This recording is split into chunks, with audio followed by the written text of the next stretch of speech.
महाराज दशरथ। अयोध्या नरेश महाराज दशरथ स्वयंभू मनु के अवतार थे। पूर्व काल में कठोर तपस्या से इन्होंने भगवान श्री राम को पुत्र रूप में प्राप्त करने का वरदान पाया था। ये परम तेजस्वी, वेदों के ज्ञाता, विशाल सेना के स्वामी, प्रजा का पुत्रवत पालन करने वाले तथा सत्य प्रतिज्ञ थे। इनके राज्य में प्रजा सब प्रकार से धर्मरत तथा धन धान्य से संपन्न थी।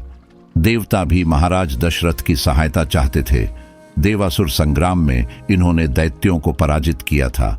इन्होंने अपने जीवन काल में अनेक यज्ञ भी किए। महाराज दशरथ की बहुत सी रानियां थीं।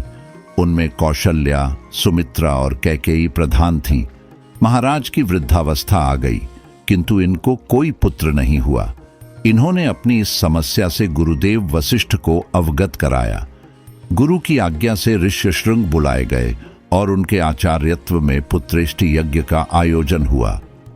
यज्ञ पुरुष ने स्वयं प्रकट होकर पायसत्र से भरा पात्र महाराज दशरथ को देते हुए कहा, राजन, ये खीर अत्यंत श्रेष्ठ, आरोग्यवर्धक तथा पुत्रों को उत्पन्न करने वाली है।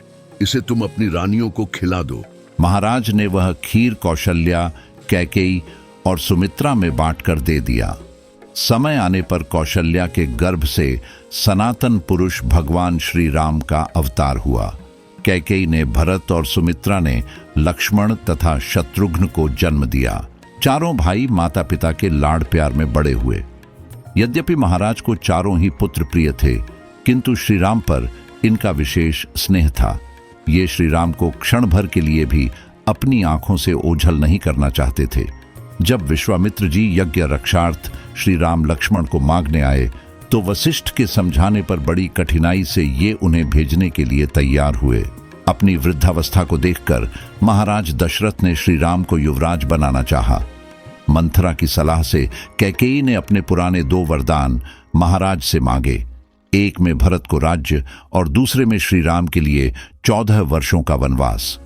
कैकेयी की बात सुनकर महाराज दशरथ स्तब्ध रह गए। थोड़ी देर के लिए तो इनकी चेतना ही लुप्त हो गई। होश आने पर इन्होंने कैकेयी को समझाया। बड़ी ही नम्रता से दीन शब्दों में इन्होंने कैकेयी से कहा, भरत को तो मैं अभी बुलाकर राज्य दे देता हूँ, किंतु तुम श्री राम को वन भेजने का आग्रह मत करो। विधि के विधान एवं भावी की प्रबलता के कारण महाराज के विनय का कैकेयी पर कोई प्रभाव नहीं पड़ा। भगवान श्री राम पिता के सत्य की रक्षा और आज्ञा पालन के लिए अपनी पत्नी सीता और भाई लक्ष्मण के साथ वन चले गए। महाराज दशरथ के शोक का ठिकाना न रहा। जब तक श्री राम रहे तभी तक इन्होंने अपने प्राणों को रखा और उनका वियोग होते ही श्री राम प्रेमानल में अपने प्राणों की आहुति दे डाली। जियत राम विध बदन निहारा, राम बिरह कर मरण सवारा।